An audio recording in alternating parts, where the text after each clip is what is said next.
So good morning, good evening, good day. Rupanuga Prabhu always reminding us of blue skies and sunshine there in Australia. Dandavat to each of you, to Rupanuga Prabhu, to Narottam Nitai Prabhu, and to Leelamoy Prabhu, Leela Shakti Devi Dasi, our host, Praneshwari Devi Dasi, to Udaran Prabhu, and to Ganga Leela rejoining us. Ganga Leela, welcome. Hare Krishna from USA. Govinda Govinda. Oh, look, we have a devotee with us. Another a devotee with us. Hare Krishna. Bimal Krishna Prabhu. So you can come forward. Oh, well, if you come forward, you'll be a little higher. Okay. If we invite Bimal Krishna to speak, then we can bring the microphone a little closer to him. First time for me after the initiation. So congratulations. Thank you. All right. It seems a long time ago. He seems like an old devotee by now, living here in the ashram.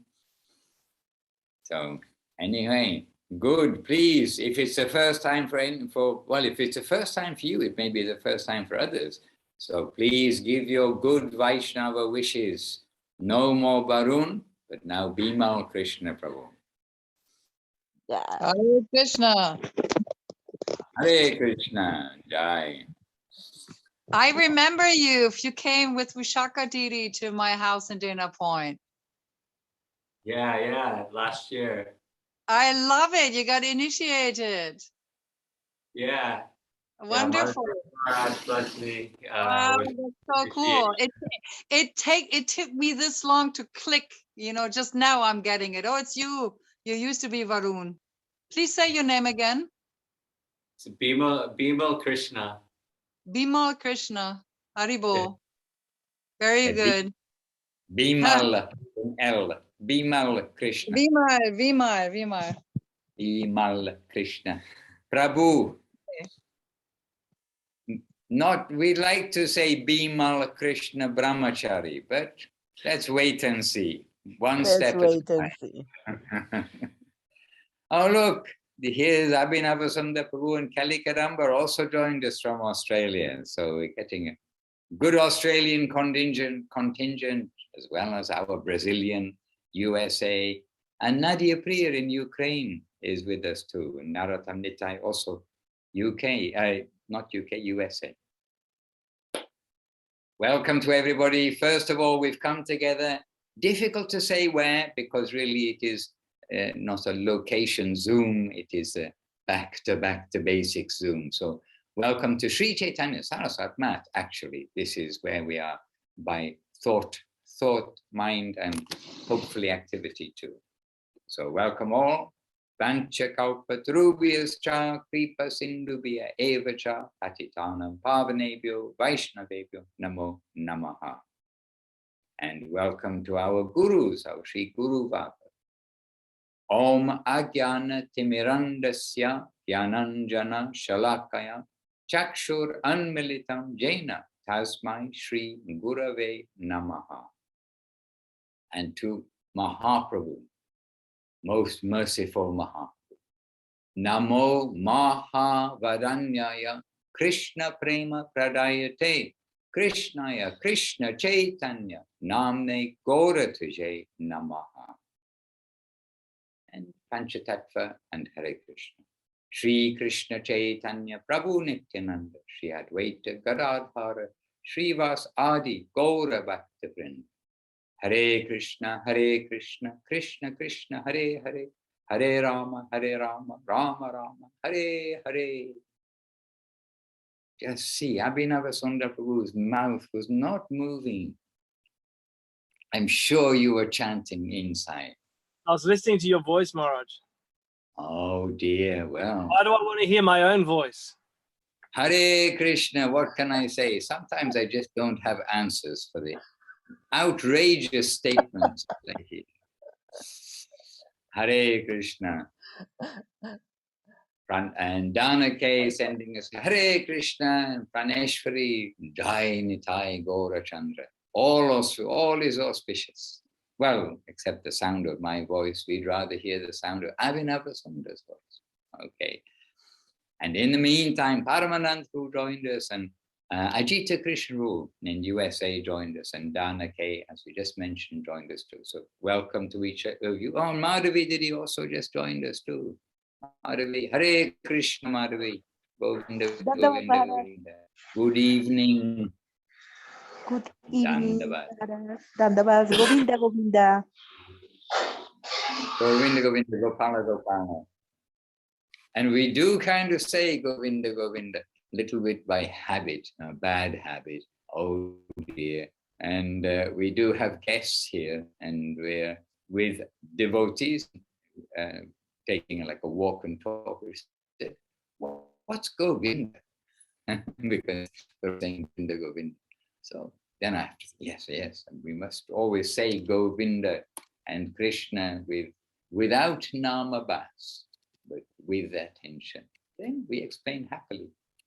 Govinda, Govinda the Supreme Lord, and Govinda, Guru. All right. Well, as usually happens, I speak too much. I've already spoken too much. So, and can we ask for questions? Or seeing as we have Bimal Krishna here, and Praneshwari is just spotlighted us rather big on the computer screen in front of us. Maybe Bimal Krishna, we should put him on the spot to say a couple of words about the basics of devotional life, what he finds is the basics, because this is the back to basics. So Bhima Krishna, what would you say was the important thing in your life, which is like the basis of your devotional journey? Yeah, I think this is... Maybe you do come nearer, please, because the microphone's on the computer. There's Gurudev and Bhima. Okay. Yeah, I think it's, I don't know, this is strictly my opinion. So please, a lot of it's interpretation from what I get from Maharaj and what I hear each day. But for me, it's really balance. I feel like we're very lucky that we have such connection in an entire system that's guiding us. So I think it's really to take each thing as part of the system. For example, when we're chanting, hearing, associating, doing seva, that it's all moving to the same point, which is absolute devotional selfless service. So in that mood, I feel that chanting in a focused way in this devotional service attitude is very important. I'm not doing that without offense, but I feel that I try to have that mood, along with how I also hear the scriptures. I hear from Maharaj. It's to also be in this mood, not to try to gain information in my mind, but to absorb it through the heart.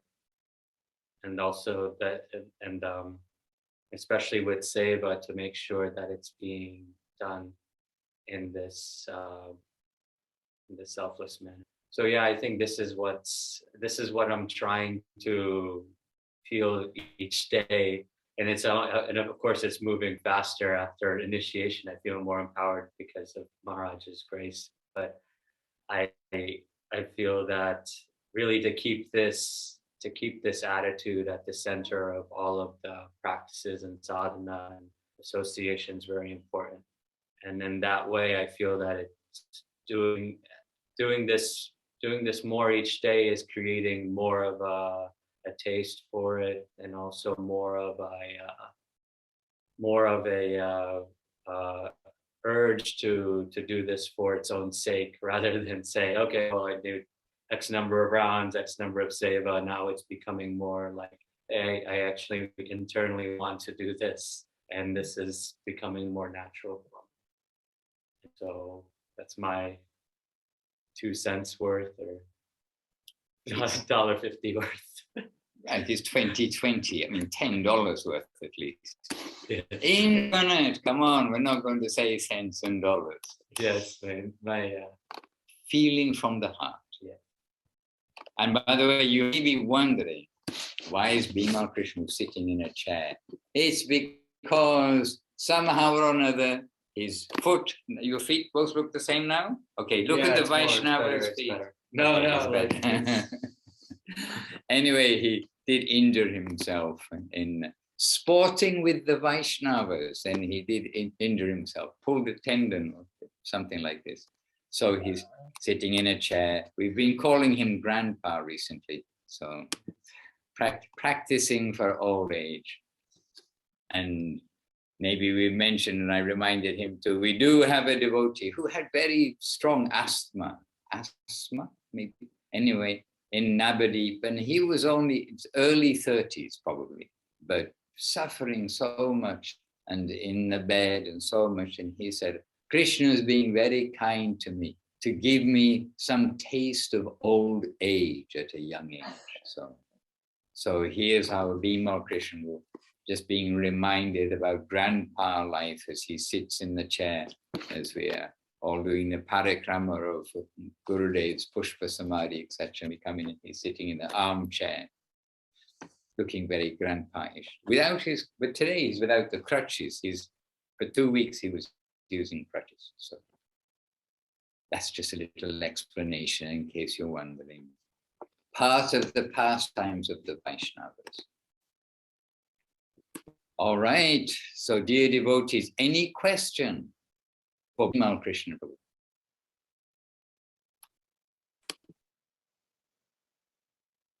You're always so quiet. Well, So it quiet. caught my I- attention. He's relishing seva. So that's full advancement. Relishing seva right from the beginning, right from the source. So important, Prabhu. So happy for you. Right, and what is seva? Everyone's doing something. The seva means we're doing something for the Lord and the devotees. It's just a change of our attitude and the change of where we are putting our energy, purpose of our energy.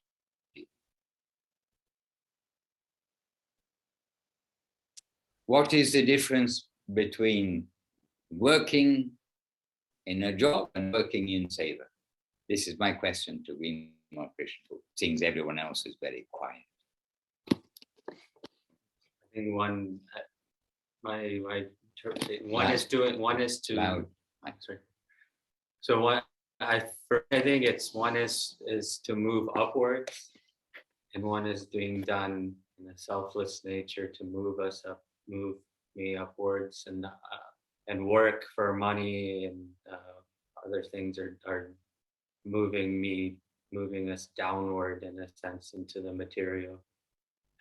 It's not to say that in my interpretation, it's not to say that working in the material is always going to move us downward.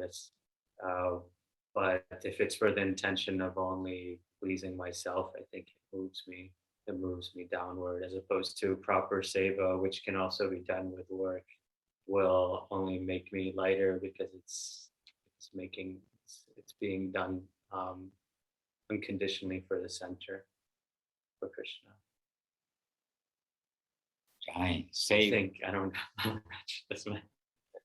I feel like a fool always trying to give descriptions like this. I just probably want to preface it with, this is just my interpretation right now. Maharaj is right here, so I don't want to be giving descriptions like that. Actually, I would like to say that, like he said, I feel it's a feeling matter. I think at the end of the day, by giving, it's a feeling matter. When we know we're doing the right thing, it's kind of nourishment rather than going to work. Hare Krishna. Anyway. Maharaj? Yes, whose voice is it? This is Narottam. Narottam. Yes. Yeah. There's a question in my mind, and I just wanted to ask. And the question is, how does engaging in Krishna consciousness help our, because I've heard this in the Bhagavatam, it's more of a Shastriya question, but how does engaging in Krishna consciousness and devotional life help our ancestors and descendants become Krishna conscious? And I just find to, I was pondering about that, and I wanted to know if you wanted to answer that, or if not, we can go to another question. No problem. Prabhu, yes, it is a good question also, because there are many things we read and we do have the, how is it possible? Thought come in our mind. You're Indian bodied, and Indian samskar does have a lot of connection with the family, the lineage, and we see in the Mahabharata and the Ramayana, then there are many instances where the sons, not the sins, the sons are there doing something to benefit the ancestors. And even the Ganga, the story, or not the story, the Leela of the Ganga coming to the earth is where King Bhagirath, right? He wanted to give benefit for his ancestors, and he drew the Ganges to this world. So how is it happening? Well, there is a whole subtle plane which is beyond our bodily plane. And when the scriptures tell us that if a son or a daughter, if a family member becomes an actual devotee, then that benefits the whole family. Then, first of all, we accept it. We think, oh, yes, well, we're somewhat family-centered. Everybody naturally somehow cares for their parents, brothers, sisters, children, etc., like that. There's an automatic sort of connection with relatives, as opposed to general people who devotees naturally care for too.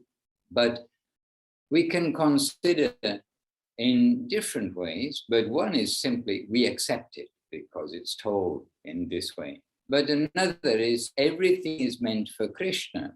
And so the family is all related from, you can say, the tree. They even say a family tree. The family tree means those are relatives, etc., going back to our mother, father.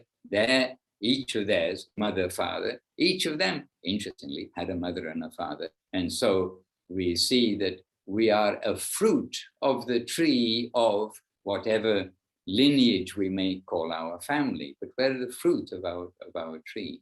So we are told also, when we are going to the garden and collecting nice mangoes, it's mango season in India, dear devotees, just to give you some mundane hankering for India, except you have to think of prasadam mangoes in Chaitanya Saraswati. It's mango season in India. Anyway, when we go to pick a fruit from a tree, whether it is a mango or a cherry, here it's also cherry season in Italy, then we are taking the fruit and offering to the Lord. And we are picking the fruit, even telling the trees, oh, we are taking your fruit to offer to the Lord. Then the tree is getting agyata sukriti, and if the tree is a little bit conscious, which we are told the trees can be quite conscious, not even a little bit conscious, that and the tree very happy, smiling, and say, oh, my fruit is being offered to the Lord. And all these trees in the garden here, but my fruit is being offered to the Lord. Like there's some happiness coming to the tree, the whole tree. So this way, the tree of our family lineage, then we are some fruit of the tree, or a devotee is a fruit of that tree. Well, we are all fruit of the tree. So if we, as the fruit of the tree of our family, can be offered to the Lord, then that whole tree is getting benefit. So this way, but there's a subtle plane, and whatever someone will do wrong in the family is tainted by that. And whatever good somebody will do in a family, the whole family is kind of glorified by that. So in some way we can understand like that. And different places, like different amounts I've heard, but generally accepted as 7 generations in the past and 7 generations in the future will get a special benefit. But one member of the family becoming pure devotee. But pure or not, by being a devotee, everybody is going to get some percentage of that who is related, as well as everybody who comes in touch. In other words, that mango tree and everything that the devotees come in touch with, they are the purifying agents. They are not only purifying in the sense of mundane prayasita, this purification of mundane things, but they're the positive distributors, giving positiveness, and maybe different scale, but positive is positive. So naturally, Haridas Thakur and Advaita Acharya and that kind of a devotee is giving, and Chaitanya Mahaprabhu, if you want to come, Nityananda, they are giving positive plus, plus, plus. But all devotees are giving positive through their activities, through their service, and as we're hearing, through dedication, through giving our energy. So we are never the loser by giving for service. And only we are never the loser, but this is not a selfish campaign. This is Mahaprabhu's mission is one of doing good for others. And our initial concern for our family, friends, this, that, and the other, which is natural, that first focus for concern for others, then we are assured that this is fulfilled by being a devotee. And then take that more broadly. And then what is the mission of Mahaprabhu? Harinam Sankirtan. So everybody will be benefit, and not only our initial natural local interest. We naturally have local interest for our wife, husbands, for our parents, aunties, uncles, etc.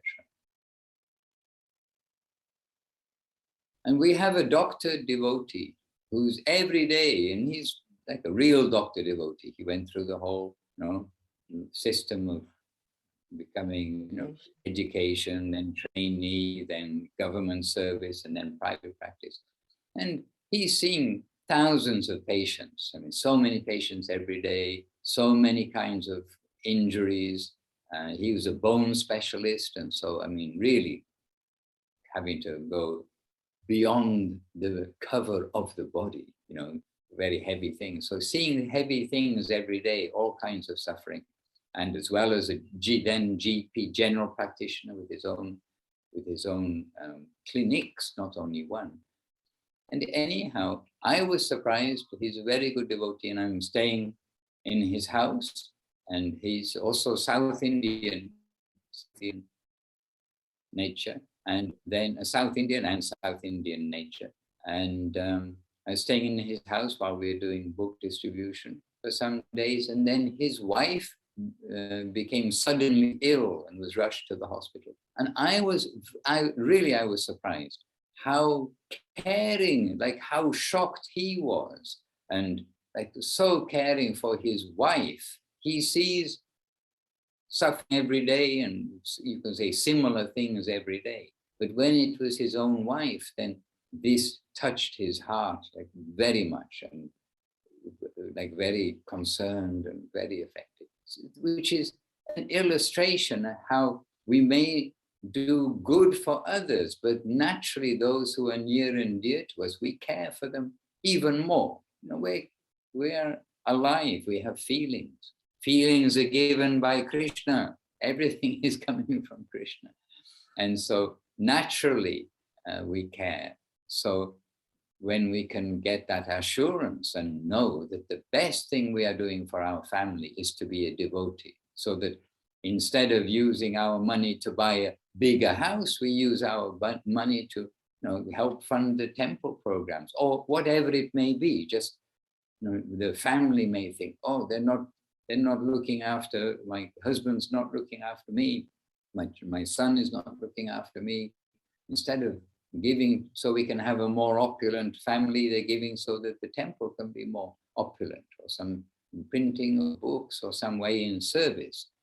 So this we can understand. We're not neglecting the family. We're actually doing the best thing for the family, because material opulence, material this, that, and the other, it is no opulence, because it's just gone the next day. If somebody gives you $1,000 or $1,000, I suppose may not be much these days, but if somebody gives you $1 million, which is a little bit, at least you can say, but they say, oh, here's $1 million, but after a week you'll have nothing. Then, what's the point of that $1 million? And after a week, building something up. So this is our life. What's the point of making our life more than what is needed? The simplicity. We need a roof, we need some food, and we need to chant Hare Krishna. We need to, just the basic things for our material need. Then beyond that, our energy will try to use energy in time and energy in resources, energy of ourselves with our arms and legs, etc. Then we will try to use in the proper way, and our whole family will be benefited, and so will our village, so will our community, so will extend it out, so will planet Earth. Very recently, somebody was saying that I changed my careers different times, and because I'm trying to find out my path to help change the world. To see what is my contribution to the world. Because there's this very strong, in Europe at least, this kind of very strong, eco thing that, we need to make a change to the world to help stop, the destruction of the planet or the environment, of this, that, and the other, which you can say it is good intention, want to do good.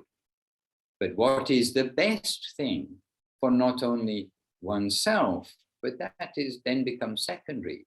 But this mood, we want to do good for others and for the planet. All of this comes from the devotional aspect, because to be a devotee is the healthy heart, the healthy attitude, the healthy mind.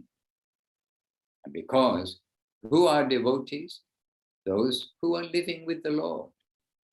And the Lord happens to be very beautiful, very sweet, very kind. And that is our home. And that's where we should be living. And as Guru Maharaj says, we're not inventing somewhere. And we just, very recently, we read of the Guru Maharaj saying, it's not that we are to go out to make our own environment, or we have to change the environment. Rather, we're in the prison house. So instead of changing the environment, we need to understand where is the environment, which is all healthy and all good. Oh, it's in the place where the inhabitants are all healthy and all good, where they are not stealing from each other, conflicting with each other, cheating each other. And where it has Krishna at the center, the Lord is at the center. That land, the all good land already exists with all good residents. So we need to make ourselves all good and the others all good. Point the direction of how to be all good, and where is that land of all goodness, of eternity, joy, bliss. Have we heard these things before? Sat Chit Ananda. So we naturally care for our immediate family and village life, then the villagers care for each other, country life, the country care for each other, but life should care for each other, and the devotees can give that direction.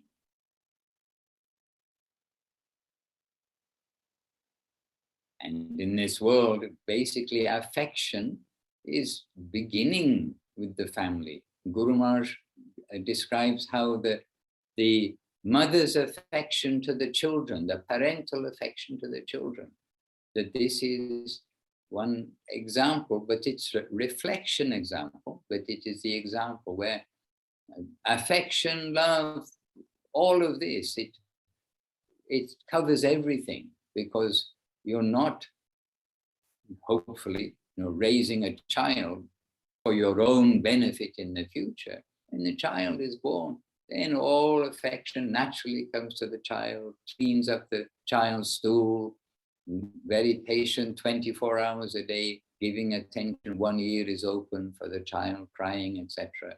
And so much affection, so much dedication, in fact, for the child through love and affection. So much dedication from the wife to the husband due to love and affection. So much dedication from the husband to the wife, from the aunt, from the uncle, the children to their siblings, the children to their parents, and so many things. There is a bond, and bond we cannot necessarily equate or dissect, but it is there. But our bond, our real bond, is with Krishna, and then seeing everything in relation, or not only seeing, understanding everything is in relation to Krishna. Not our imagination, but it is. And as Guru Maharaj very straightforwardly points out, and if we think anything is separate from Krishna, then that is illusion, because nothing can be separate from him. So it's not our imagination, it's the reality. Hare Krishna. So, be a devotee, Narottam Nitai. You also recently you received initiation. You are starting with some connection, or with the connection, connected to the downward hanging rope, the mercy which is coming from up to down. Now we've been hankering, been wanting, we're now connected, and now we need to be as much as possible sincere in our devotional attempt. Like namabas means kind of indifferent, inattentive chanting. So we've come to the devotees, we've come to savor devotional service. Yes, we've come to the holy name, but we've come to so many things which we want to be attentive service, attentive association, attentive different practices, attentive listening when it's our time in the day for listening to the scripture, attentive presentation of what we've heard, attentive honoring of prasada, attentive picking the fruit from the tree. Again, all coming to the quality of the intention behind. So be a devotee. And now we all have got this opportunity, and such a wonderful opportunity if we step out of our body and look at the whole situation. And even, we can sometimes have some analysis from an analytical point of view, how described repeatedly in Chaitanya Charitamrita and by Gurudev, Guru Maharaj and Srila Prabhupada, how what Mahaprabhu has given has never been given before in the day of Lord Brahma, which most of you know is a long time. That I've forgotten how many zeros in this. It's 4,300,000 times something. Anyway, it's got lots of zeros at the end. It's got a 4 and a 3 in there. It's so big that, once in a day of Brahma, not before has the gift of Mahaprabhu been given. And right now, this is the first wave ever around the whole globe, like breaking the border, like a reservoir, and the wall of the reservoir, like flooding out from there all over the world. Previously, it was confined in that reservoir, more or less in India. And now all over the world that has come. And that is clean, pure, presented by our masters. And we do wonder, how long it will stay clean, pure, etc. as the generations go on. So it's a super time. After Mahaprabhu himself, then everything became unclean and impure, very diluted in a short time. And with this wave coming, then with it that has come, then we can also understand that the purity and the concentration of that wave, then it goes in dips, rises and dips, rises and dips. But now we've got so like the original source from the original presentations of Guru Maharaj, Gurudev, Srila Prabhupada, Srila Bhakti Siddhanta Saraswati Thakur, our parampara presentation from heart to heart, not only by knowledge, but heart to heart. So it is a very super time to really give our attention as much as possible to what we are doing. Praneshwari Devi Dasi, to everyone, everywhere in the whole universe. Everyone means everyone. Tarakama Yoga, the merciful absolute. Oh, I see. A day of Lord Brahma lasts for 1,000 Chatur Yugas, and his night is of the same duration. Persons who know this have the true conception of day and night. Here, 1 yuga age in the time calculation of the demigods equals the 4 yugas or 1 Chatur Yuga in the time calculation of man, or 4,320,000 years. So 1 day lasts for 1,000 of those. So it's 4,320 million. 1,000, yes? So it's 4,320 million years. A day, so multiply that by 2 for his night. And that's the next time that we may expect or understand that the Lord will incarnate himself, original Lord, to distribute the highest form of Krishna Nam, the highest form of Bhakti, the highest form of seed, to the highest plane, to the lowest of the living entities. So it's a super wonderful time. Hare Krishna. But I thought we weren't meant to sleep for more than 6 hours. Oh my goodness. Maharaj, and in continuing with that line of thinking, since it's such a rare time, and I've heard that Mahaprabhu comes to give the highest in this yuga. Well, he might come in different yugas, but he doesn't give the highest Krishna Prema in every yuga.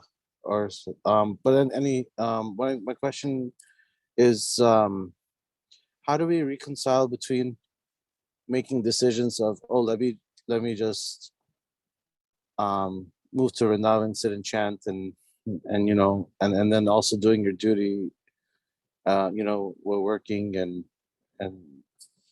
so I guess the question is, how do we reconcile this desire and urge to fully surrender to Krishna by thinking what we think is devotional, best for us, devotional service, like moving to Mayapur or Vrindavan, and completely dedicating ourselves, our lives completely, versus staying where we are, maybe like me in the US, and working, and then simultaneously continuing devotional life.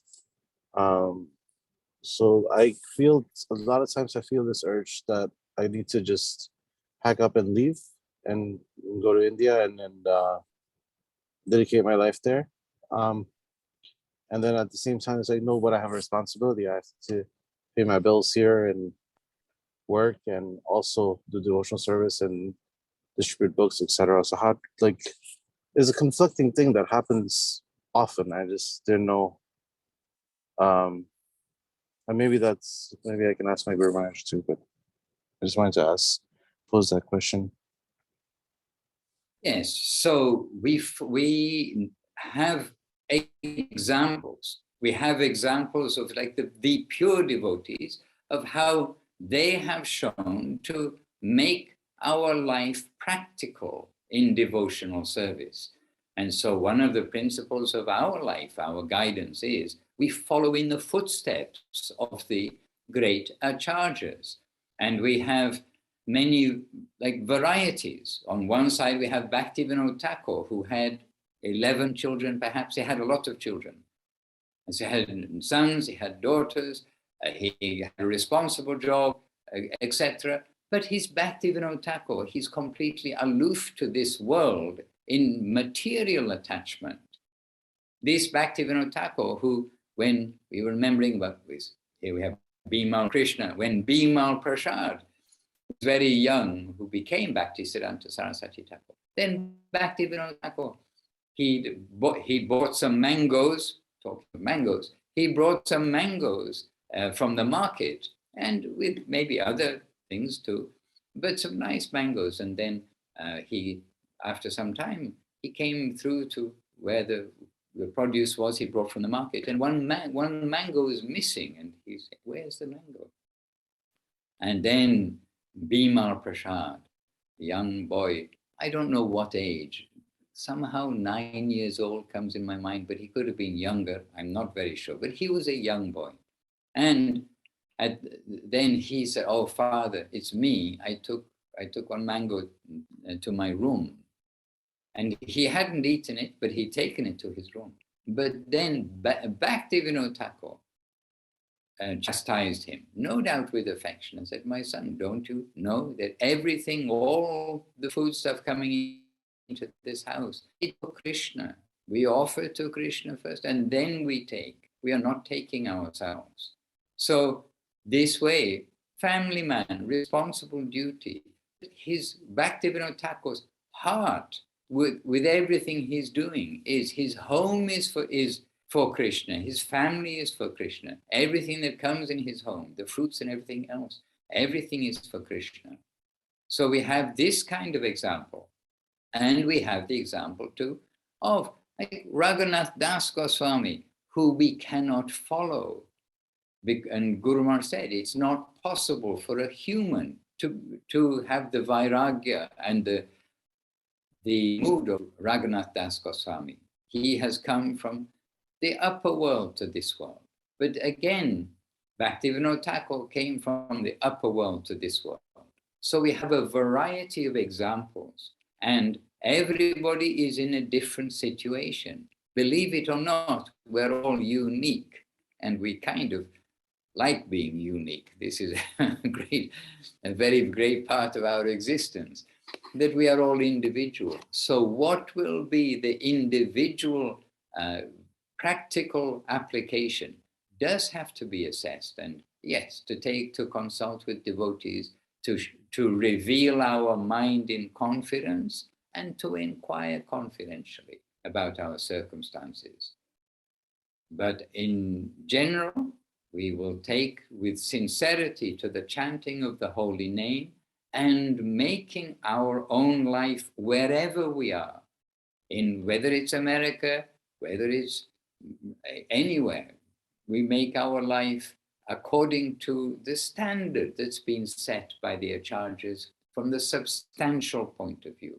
And so Guru Maharaj, Gurudev and Srila Prabhupada have all given us some way of not reading all day, getting philosophy and everything, but a window in the morning for some puja, some singing, some reading, a window in the evening, puja, reading, singing. And in the day, depending on our circumstances, then we'll be earning money, or we'll be farming, or we'll be a brahmachari in the temple, we'll be making books, distributing books, doing puja. We may be doing many things, but the consciousness behind it will become substantial in devotion when we are constantly getting the guidance of Gurudev, Guru Maharaj, Srila Prabhupada, which means of Srila Bhaktisiddhanta Saraswati Thakur, which means of Bhaktivinoda Thakur, which means of Raghunath Das Goswami, and our whole parampara. Then we're getting their understanding, by our sadhana, the kind of sadhana, the kind of spiritual daily practices that's been given by our Guru Varga. And then it will become more clear as to what will be our career, if you like. Is my career, is my life path going to be with a wife and 10, 11 children and some wholesome way of maintaining that family in Krishna consciousness? Or is my life going to be one of being a brahmachari full-time in the temple? And this needs to be discussed, and with an open heart with somebody that you trust. That needs to be seen step by step. But when we have the opportunity to spend some time in a temple, it is a good time to seek out some good association, good environment, and to be able to be in the temple for some time. Because you will remember those days for all of your life. And we have one devotee here who certainly he expressed that those of you who have the opportunity and who can live in a temple for some time, treasure that, because you will find that those are the best years of your life, or the best months, best weeks, best days maybe of your life. The temple life isn't for everyone. What can we say? Even Srila Prabhupada, A.C. Bhaktivedanta Swami Prabhupada, he didn't live in a temple as such. Not in that temple environment as such. But he brought that to the whole world. That's with his upbringing, I mean, his life up until the age of when he took sannyas was in household life. But what kind of household life? Completely different than our general conception of adding zeros to the end of the bank account. In fact, Srila Gurudev told about Srila Prabhupada, his zeros dropped off he didn't use that expression, but his zeros dropped off the end of his bank account until there were only zeros and no other digits.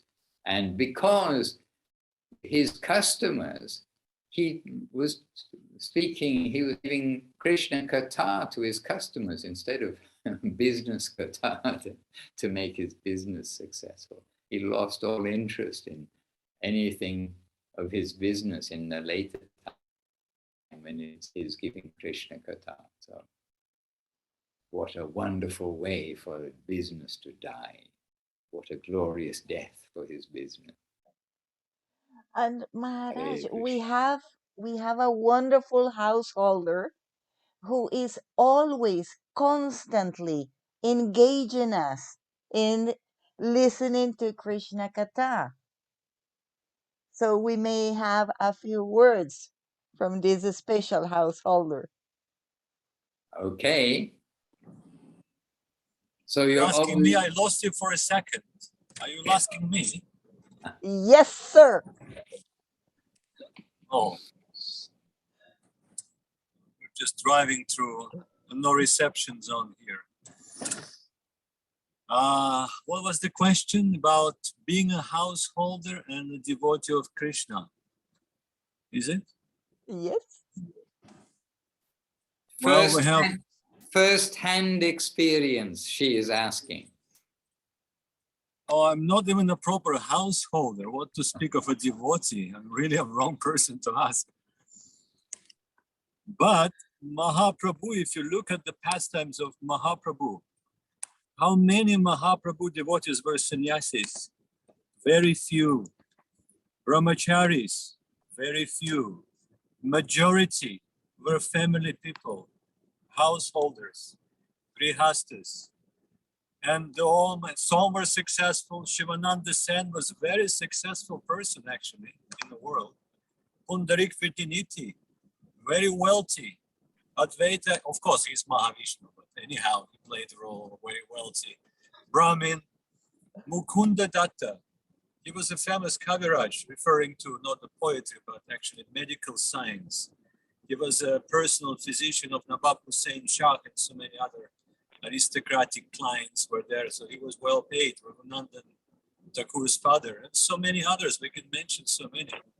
Srivas Thakur was an exception. He was a sannyasi in the garb of a householder. Very renounced. Mahaprabhu would tease him sometime. What would you do, Srivas? How about I help you a little bit with the maintenance of your household? But Srivas would answer, 1 day, 2 days, the third day, nothing is coming, then what's the point? I will just leave my body. Then Mahaprabhu is giving him a blessing. That his house will always have full granaries, let's just say. Anyhow, really, it's not the point of being a householder, a sannyasi, renunciate, kiba vipra, kiba nyasi, shudra keninoi. Hey, Krishna Tattva Vetta. You have to be a devotee, one who knows who Krishna is. And then earlier we were pointing out about the relationship between ourselves or aspiring devotee, or let's just talk about a devotee, a fully blown devotee, substantial devotee, the generations. And really, someone brought this to Govinda Maharaj once. And he's saying that normally we will think, oh, they will get liberation. The generations in the past, the generations in the future, but it doesn't mean they don't have to do anything. What kind of liberation they're getting? They're getting liberation in the form of Nitya Sukriti, Agyata Sukriti. They're acquiring that Sukriti, that good fortune, that somehow by the grace of someone and their lineage who became a devotee. And again, how much that person is a devotee. So Gurudev was saying gradations, Guru Maharaj again, gradations and everything. So how much devotion does he possess? 5, 10, 20, 100%. To that degree, they will be benefited. So to that degree, they will receive Nitya Sukriti that will take them further. And when we're talking about Krishna consciousness, we should forget about time and space. It doesn't really, it's irrelevant. It's just a matter of short time, Gurudev said. Once you stepped on that path, don't think about time. You will make it there. Just be sincere, be faithful, be chaste. I will take you there. I will not abandon you. If necessary, I will go down to hell to take you from there. If by some, it's actually not inconceivable. It's quite conceivable for me that I can end up in hell very quickly. And just to think that Gurudev will go down there will stop you from doing all sorts of sinful things. Why would you want Gurudev to go down to hell and rescue? But he's saying that I will rescue. And I remember one case when my mother suddenly passed away, and I was so heartbroken. And I thought I will never be heartbroken because I'm a devotee. I understand. We're just reading Bhagavad Gita, the 2nd chapter, where Atma Gyan is revealed by Krishna to Arjuna. That soul is eternal and will always migrate from one body to another body. So many changes happening during our lifetime. And I thought, oh, I will never lament so much when my mother, father, relatives will pass away. But somehow I was really lamenting. And really my hope was Govinda Maharaj. So I was ashamed of myself, but I called to Govinda Maharaj and said, Gurudev, this is affecting me too much. And he smiled. I could see him smiling on the phone. I was calling him. He said, do not worry about anything. I will take care of it. And when he said, I will take care of it, I was absolutely at peace. But again, does it mean that that person, like my mother, without doing anything substantial, without proper connection, go to Goloka Vrindavan? He has that capacity. But really, what Krishna wants from us, what Vaishnava wants from us is unconditional, filled with love and affection, surrender to his lotus feet. Then it will happen. Then it will be proper. Then we will be accepted fully. But that benefit we're talking about, what Nitai, Narottam Nitai, Prabhu was asking, really that benefit comes in the form of Nitya Sukriti, giving the generations back and forth the opportunities to come in connection. And really Guru Maharaj says, a tiny, slightest connection with that can give you inconceivable benefits. Think about it. Earlier we were saying, Ek Bindu Jagat Dubai. A tiny drop can liberate the whole universe, the whole creation. There is no limitations. Krishna is infinite. So a drop of the infinite is infinite. We were reading today from Naya Tattva about it. So he can liberate anyone. So keeping that connection in whatever situation you are in your life, really, it doesn't really matter so much. Just keep the connection with the devotees. Keep the connection with Seva. Dedicate something. Whatever you do, give something to Krishna. After all, he is making the statement himself. Yat karoshi, yat ashtasi, yat juhochi dadasi, yat tapasi sikanti, yat kurushva madarpanam. If you're a yogi, you're doing meditation, tapasya, dedicate it to me. If you're a householder, you're making money, dedicate something to me. Take something for your maintenance. I mean, you need to maintain your body, but dedicate something to me. If you're brahmachari, then give me your seva. If you're devotee, then give me your heart. Give it to me. And the more you give, the more he will reciprocate. Again, in Bhagavad Gita, Krishna is saying, I will reciprocate according to the degree of your surrender to me. Again, the loving surrender. We talked about affection and love. At what stage we will feel love and affection, true love and affection. What else can I say, Maharaj? I can only repeat what I heard. Otherwise, really, I'm a wrong person to ask. I'm And Guru Maharaj, aspiring, and Guru Maharaj not a explaining, householder, and aspiring devotee. And even that I cannot fully say. I don't have enough sincerity to be that. But definitely a failed householder. Hare Krishna, Hare Krishna. Okay, now on the subject you were mentioning just before that, about how the whole family are getting this Agyata Sukriti, there's Nitya Sukriti, they're getting something into their bank account, their spiritual bank account, which will give them more capacity to understand the spiritual topics. But Guru Maharaj, he made also this point, that not only about the family, but there are other ways where by secondary representation, we are getting a good result. But the mood of bhakti and the mood of Vrindavan, which is where everything, the full wholesale devotion needs to be woken up in our heart, that has to be developed by you individually. We can't come knocking on Vrindavan's door and saying, oh, my cousin's first son, twice removed, whatever it is, 6 generations ago was a pure devotee, so I'm coming claiming that I can enter Vrindavan. It doesn't quite work that way. That those who enter in Vrindavan themselves need to develop this devotional mood. But the Agyata Sukriti, unknowingly, they're getting some benefit from one of their family members who's become a devotee. Then that is giving them the spiritual capacity, sufficient wealth to get started in the devotional school rather than liberation, because elsewhere, then Krishna also tells that he's giving liberation easily to the devotees. Those who come to him, they want some relief from the material world. Yes, here you are, relief.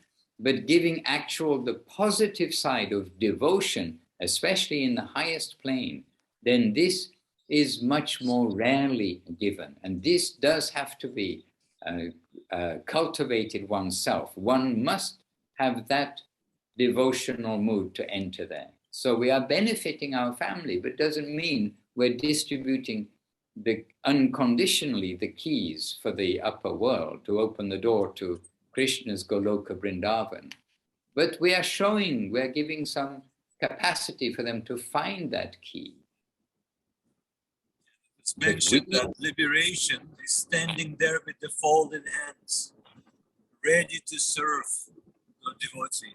And remember that Sharanagati songs where Bhaktivinoda Thakur is mentioning, when I'm seeing my family living a Krishna-centered life, I feel that I'm already in Goloka. And Maharaj, I'm seeing these two very successful householders.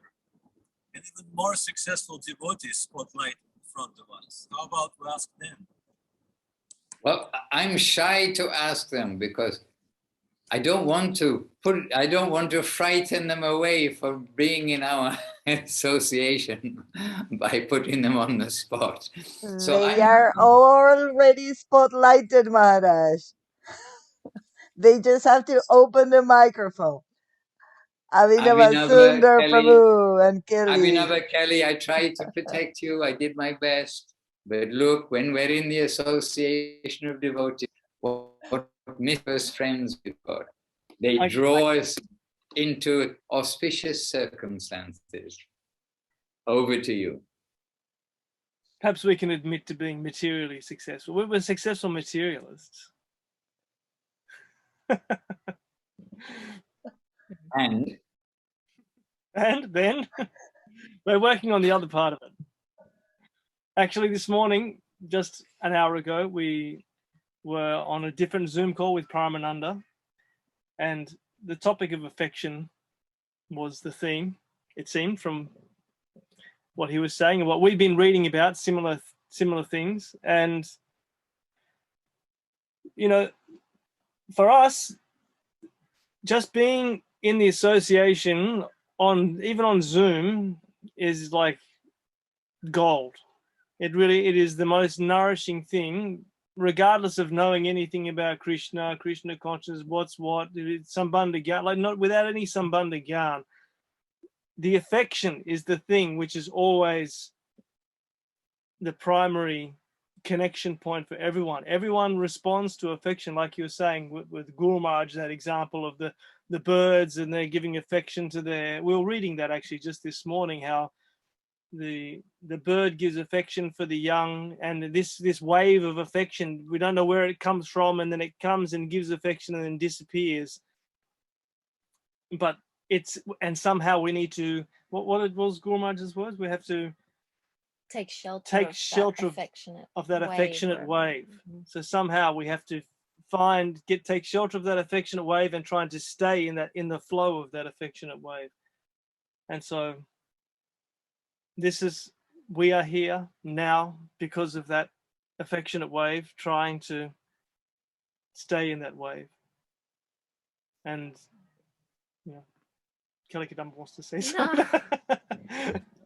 No, well, I was just thinking of, because, it was a really nice example that Paramananda Prabhu gave about the associates of Mahaprabhu, just pointing out that the majority of them were householders. And I think that's like on a practical level, like that's what seems to be sometimes like commented about us in Australia, like just in our regular life, going to work or helping things in our local community, is that, because sometimes people can see the devotees dressed up in devotional dress and feel like, I'm not that, I can't relate to that, I can't. So then there's this sort of a barrier. And whereas if we're, like Gurudev's saying, like modest, natural progression, if we're trying to just practice and in whatever situation we're in, and we're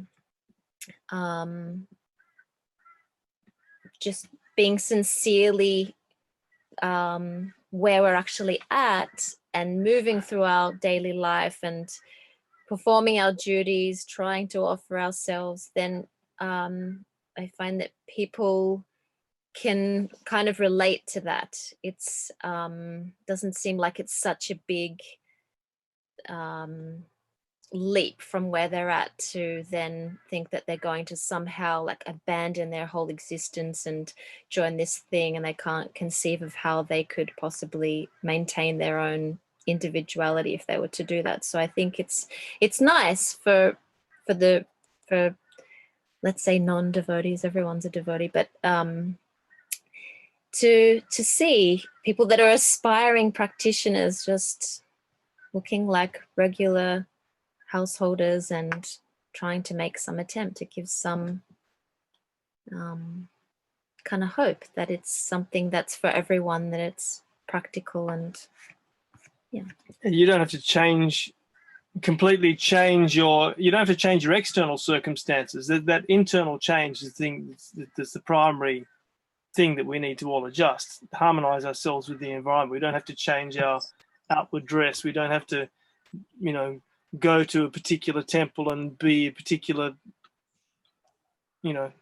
thing, or, whatever they're perceiving to be. That we just change ourselves internally. Actually, remember Saraswati Thakur when he wanted to establish the temples. And the temples, they're the embassies from where the distribution happens. But he wanted to establish the Hridaya Mandire, the temples in the hearts of everyone. So, but there is, of course, a necessity for the embassy, from where the distribution, the storehouses of that, where people can get that connection. And from there, the temples will be established in the heart of the living beings.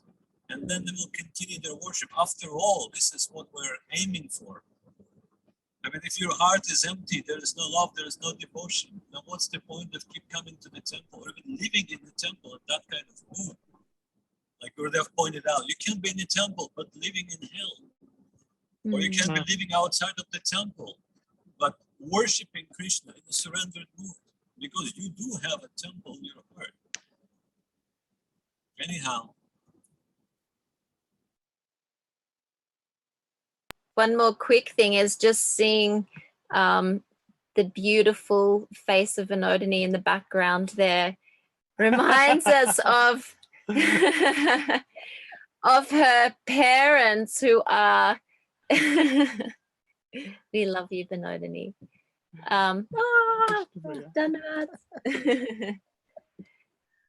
Yeah, her parents, Sudar Shampoo and Rai Kishori, are incredible examples of householders that are shining the light for those living inside the temple in Salt Lake City, and also for newcomers, householders. Yeah, so just seeing Vinodini's faces, can't not think of her parents and the example that they're giving to all of us all the time. Beautiful. Hare Krishna, Jai. And what happened to the clock this morning is going very, very fast. You see, time expands and contracts, and today it's contracted. What can we say? And for a moment there, I was completely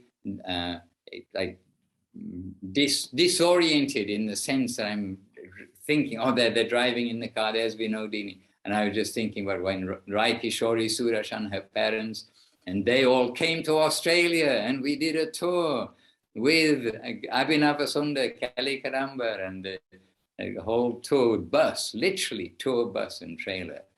We went on a preaching tour and visited so many places.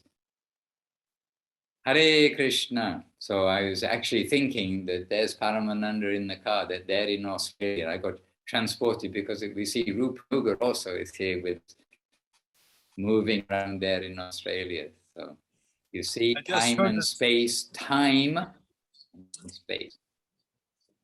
Abhinava Sundar wanted to sail and preach in the remote regions of whatever ocean is there around Australia. Indonesia and whatever countries. On the boat, following the footsteps of Madhusudan Maharaj.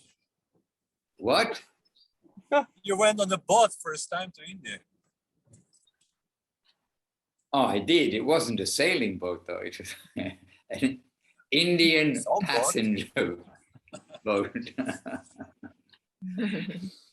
And went on a boat, because those days there were boats, like regular passenger boats. And we didn't have we couldn't like scrape enough money together from here and there everywhere to get the flight ticket. And those days, if you go on the boat, it was cheap. And since there's always an example of the boat, we can as well take it literally and try it out, Maharaj. Well, I think humans are meant to be on land and fish are meant to be in the water. This is my little experience from being in the ocean.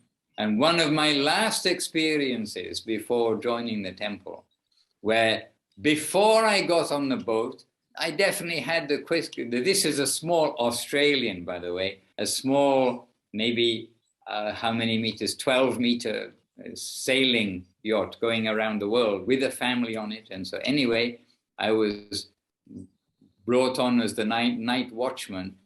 But before I got on the boat, then I really didn't understand this bit about Srila Prabhupada saying, oh, enjoyment in this world is only basically the relief from suffering. Well, when I got off the boat, then I understood the statement. So Krishna, let me know. Seasick, the boat banging, crashing up and down continuously, day and night, 25 hours a day. And my only companion on that boat was The Science of Self-Realization by Srila Prabhupada. And I'm reading this book and experiencing life. Just see. Hare Krishna. Okay, stories for another day. But I think this day, at least for me, I'm going to have to keep my wheels turning. I can leave you all together very happily. And here Nadia Priya has just shown up. I mean, she's just shown herself. She's been busy. She's been with us from the very beginning of our association today. But Nadia Priya, please, everyone, give big thoughts, your Vaishnava thoughts for all the devotees in Ukraine, and getting life lessons from at every turn. And Nadia Priya is there engaging in service in Govinda land in Western Ukraine, and keeping us connected with the world there. So to each devotee, Amiya Sindhu Prabhu joined us, he sneaked into our gathering. Must be late on because time for prasadam, but unfortunately we can't distribute prasadam on the Zoom. Amiya Sindhu Prabhu, good to have you with us too. And Ekadashi also joined us a little earlier too. And to all, I hope that the rest of you, we've already given some individual greetings and welcomes. And so, Srila Bhakti Rajan Vatsudal Maharaj ki jai. So I was just about to say, let us end with something auspicious. So now we must end with something auspicious. Jai Srila Gurudev Om Vishnu Pad Srila Bhakti Sunda Govinda Dev Goswami Maharaj ki jai. Jai Srila Guru Maharaj Srila Bhakti Rokho Srila Dev Goswami Maharaj ki jai. Jai Bhagavan Srila Bhakti Saraswati Thakur ki jai. Shri Rupa Nuga Guru Varga, all of our wonderful acharyas, gurus, the current, magnificent current in this world, coming from Mahaprabhu in recent time. Our Rupa Nuga Guru Varga ki jai, which of course includes worldwide worshipable Vishvarendya, Srila A.C. Bhaktivedanta Swami Prabhupada ki jai, all our present day Sri Chaitanya Saraswati Acharya Brinda Acharya section ki jai, all the assembled Vaishnavas ki jai, and Nitai Gaur Premanandi Hari Hari Om. Vanchakau Patrubhyascha Kripa Sindhubhya Evacha Patitanam Pavanebhyo Vaishnavebhyo Namo Namaha. To one and all, my obeisances, appreciation. Let us try to remember some of these topics, and appreciation to Narottai Prabhu for the questions, very practical questions for our devotional life. And for each of you, our successful devotee householders, Paramananda Prabhu and Abhinava Sundar Prabhu, and Kelly, of course, and Paramananda Prabhu, and his driver giving full attention, Krishna Priya Devi Dasi there. Yes, oh, a zebra, looking like a zebra, can remind us of Africa. Nitai Gaur Premanandi.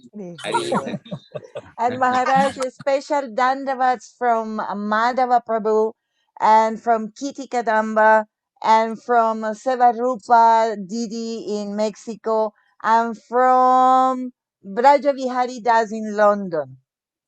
Okay, and to you all on Facebook, I don't have Facebook on, oh dear, please excuse me. But all of you on Facebook, all of you on Zoom who are live with us, definitely my dandavat to each of you, but also to those who will see also the recorded version. We are Same, but different. We are with you also in the recorded version and feeling your presence and happily with you too.